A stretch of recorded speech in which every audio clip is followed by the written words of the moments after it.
Ayan. So, katulad nga ng sinabi ko, i-share ko sa inyo yung naging journey namin sa pagkuha namin ng aming first car. So, this year, mga February, para napag-desisyon na namin mag-asawa na kumuha na ng aming first family car.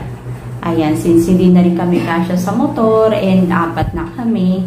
Ayun, so ang naging first step ko ay tumingin-tingin ng mga sasakyan online. So, nag-check muna ako per brand. So, for example, Toyota. Chinek ko yung parang mga list ng mga available cars nila and yung price, syempre. Tapos, chinek namin yung kung ano yung kaya naming bayaran, for example, ganyan. Tapos, napunta ako sa site ni Suzuki. So, nakita ko doon, meron silang Suzuki APB na 8-seater. So, sabi ko parang maganda ito and talagang kasya kami if ever mag-outing. Kasi isa din yun sa, sa purpose ko namin na sa pagkuha ng first family car. So, number 1 requirement ko, kailangan maraming mauupuan and then pwede rin siyang gamitin pang negosyo and then low maintenance. So, yun. So, ang pinaka-naging first choice sana namin is yung Avanza. Pero kaya lang, medyo hindi pa pasok sa budget namin yung price niya and yung magiging hulugan. And then, nung decided na kami kumuha ng Suzuki ATV, pumunta kami sa isang branch ni Suzuki ATV sa dito sa may North Fairview. Ayan. So, chinek namin, pinil namin, tamang-tama na time, meron silang available na APB GLX. So, yun yung top of the line. So, pumasok kami, parang trinay namin, umupo, ganyan.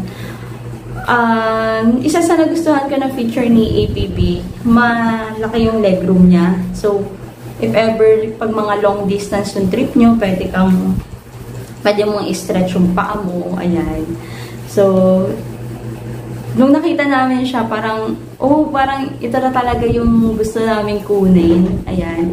And isa pa, affordable siya.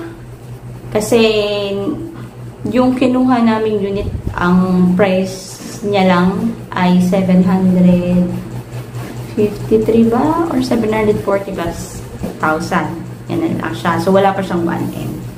So, yun. Tapos, nung nakapili na kami ng unit, nag-search ako online kung ano yung mga pwedeng pwedeng option na i-avail para naman sa payment. So, meron akong 2 options na nalaman. So, yung una ay via in-house financing. And then, yung pangalawa is via bank financing. So, first,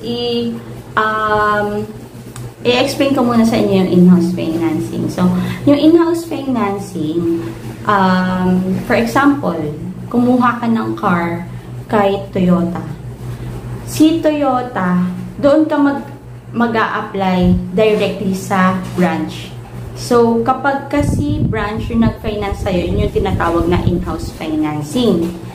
Tapos, yung second option naman, yung via bank, direct ka kay bank mag-a-apply ng car loan. Tapos, after ka ma-approve, saka sila makikipag-coordinate sa isang branch or branch ng sasakyan na gusto mo. For example, gusto mo ng Suzuki. Tapos, yung kausap mo sa bank, tatanungin ka niya kung meron ka na po ba mang prefer na branch, kung saan natin kukunin yung car mo, or gusto mo ako po yung maghanap. Ayan. So, in my case, ang ginawa ko muna, nagpa-quote muna ako sa bangko. So, nag-search ako, sumali ako sa mga group, sa Facebook, kung, for example, target ko BPI. Sumali ako doon. Tapos, pag sumali ka sa group na yun, meron ka makikita doon ng parang mga sales agent ng BPI na nagpa-process ng mga car loan. Ayan. So, may nakita ako doon. Tapos, kinontak ko via Viber, ganyan. Tapos, naalala ko pala, yung sa BPI ko pala ay nirefer siya ng kaibigan ko. So, binigyan niya ako ng contact, yung naging contact niya doon, kasi nung kumuha rin siya ng sasakyan, is via bank financing sa BPI din. So, binigyan niya akong contact. Kinontak ko yung sales agent na yun sa BPI. Tapos, may mga hiningi siya sa aking requirements na pinasa ko via Viber. So, like for example, ang hiningi niya sa aking, ang hiningi niya sa aking requirements ay 6 months payslip, tapos valid IDs. Ayan. So, yun yung mga hiningi niya sa akin. Nung naipasa ko na siya via Viber, may form din po pala akong pinilapan. Ayan. After kong mapasa yung requirements and then yung form, parang inassess na ng bank kung kung ma-approve ko or hindi. So, parang naghintay lang ako ng 1 to 2 days. May na-receive akong text na na-approve ako. So, yung unit pala na pina-approve ko is yung APB-GLX, yung top of the line. So, na-approve ako doon, pero ang naging last na decision ko na kukunin na unit is yung GA, yung mas mababang unit ng APB. Yun yung kinuha namin. Tapos, nung na-approve na ako, tinanong ko, so binigyan na kami ng parang summary nung, ito yung down payment, ito yung bayad sa ang tawag dun, yung chattel mortgage, ayan, so insurance, ganyan. So in our case, yung nailabas namin down payment is around 138,000, lahat na yun, yung down payment namin, chattel mortgage, at saka yung sa insurance. So, sa insurance din po pala na kinuha na lang din namin yung under ng BPI, yung BPI MS na insurance. Tapos, nung na-approve na ako sa bangko, hindi ako tumigil doon. Hindi ko siya naging, parang pinag-isipan ko muna, nagkandas pa ako sa RCBC, sa PS Bank, tapos, may mga ibang bangko pa akong may mga ibang bangko pa akong pinagtanungan, nagpakut ako. Tapos,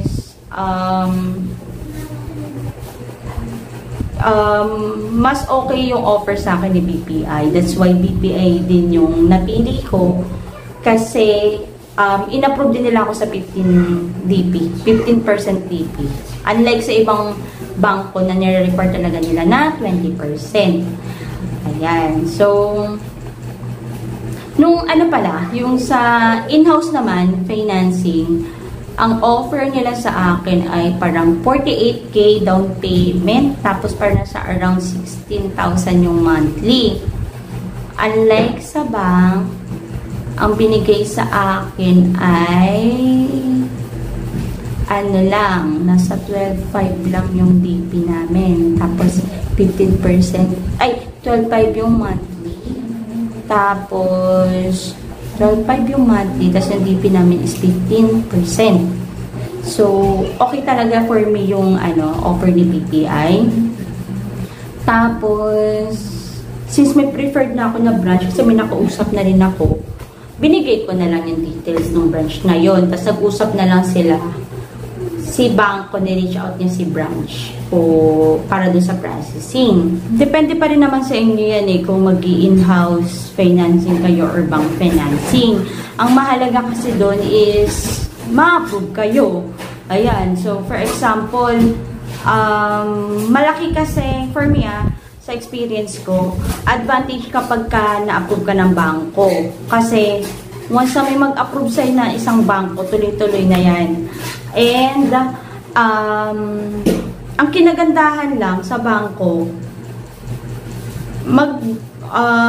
magbibigay ka na medyo malaking down payment. Pero pagdating naman sa monthly, affordable na siya.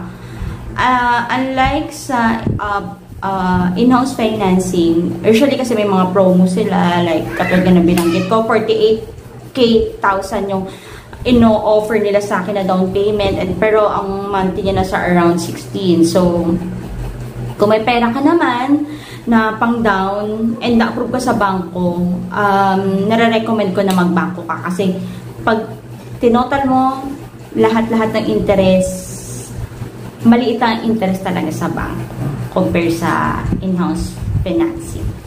Ayan. So, nung kinontak na ni BPI si branch, and then parang pumunta kami sa, since yung kausap ko kasi sa BPI, hindi kami nag-uusap personally. Nag-uusap lang kami via Viber. And then, doon ko lang pinasa yung mga requirements ko via Viber.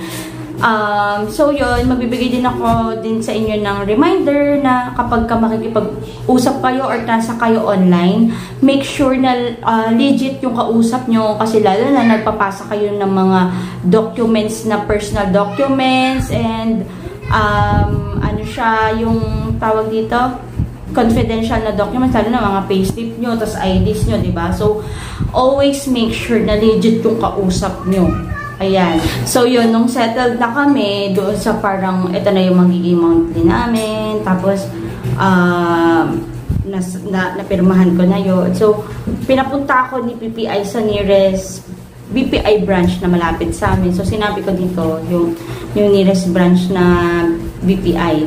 So, pinuntahan namin yon, doon kami na pumirma ng mga documents namin. So, yun lang yung unang beses na pumunta ako sa bangko nung pumirma na ako. So, yun, pwede pala yun na makipag-usap ka via Viber. Basta make sure, always check na legit yung kausap nyo. Kasi baka naman magamit sa ibang bagay yung mga documents na ipasa mo. So, yun, sa awa ng Diyos, legit naman yung nakausap ko kasi lalo na referral siya ng kaibigan ko. So, nung nakapapos na kami pumirma, pinorward na nung bangko yung mga documents namin sa head office nila for processing para ma-release na yung sasakyan namin. Tapos, naghintay na lang kami ng ilang araw na para ma-notify kami ni branch na available to release na yung aming sasakyan. So, pagdating namin sa branch, konti na lang, parang may mga pinirmahan pa naman ako doon, pero konti na lang siya, unlike sa mga documents kapag in-house financing ka. Kasi nakita ko yung ibang kasabayan doon na in-house financing sila. Ang dami nilang pinipil-upan. Parang meron pa silang part doon na hinihingan sila ng character reference, ganyan. Pero sa akin wala na nung ako na yung pumipirma. So, yun. Add ko lang pala na meron palang mga bangko na nagsi-CI. Like, hindi ko nababanggit pero may bank na nag-CI sa akin dito.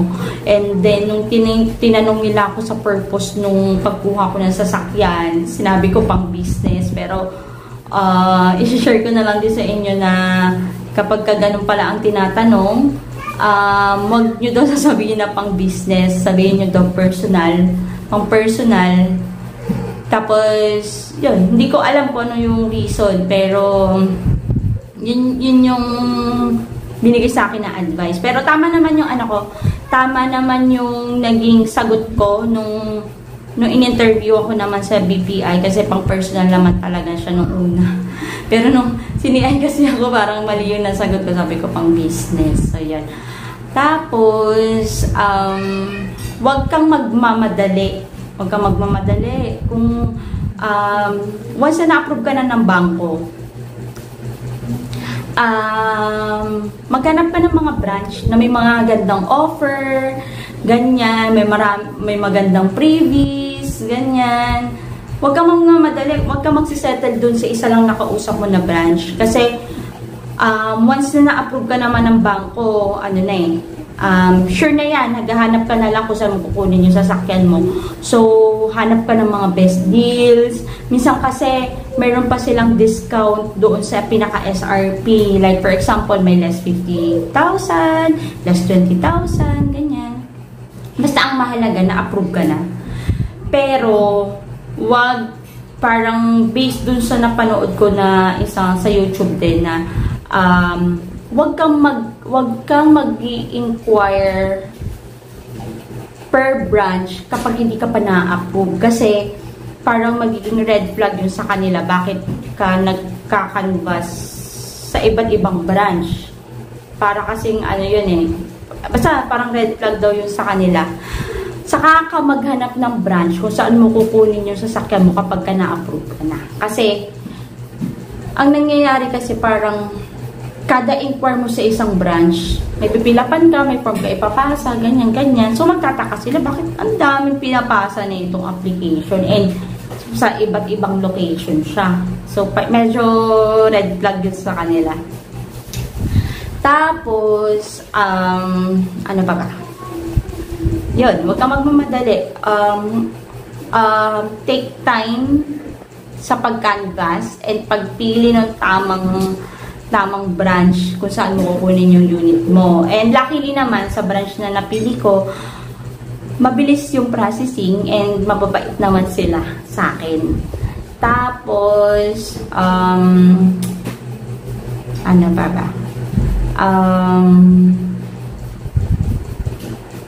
Ayun, naging smooth naman yung ano ko, yung pag-process namin sa pagkuha namin ng aming first car. And siguro comment down below na lang if ever may mga tanong pa kayo. Tapos try kong sagutin na based na sa naging experience ko. So yon, siguro magandang content to ngayong Labor Day. Kasi, syempre, di ba, sa kabila ng paghihirap natin sa pagtatrabaho, so, darating na tayo sa time na makakabili na tayo ng mga bagay na kailangan natin, na bagay na napangarap lang natin dati. Ayan, so, sa lahat ng nagsusumikap ngayon na maiangat yung buhay nila, pagpatuloy nyo lang yan, guys. And, lagi natin tandaan na hard work pays off. Ayan. So, yun. Thank you very much sa panonood ng aking video. So, I hope may natutunan kayo kahit papano. And, comment down kung may mga question pa kayo para titignan ko kung gagawa pa ako ng part 2 nito. So, yun lang. Thank you very much. Bye-bye.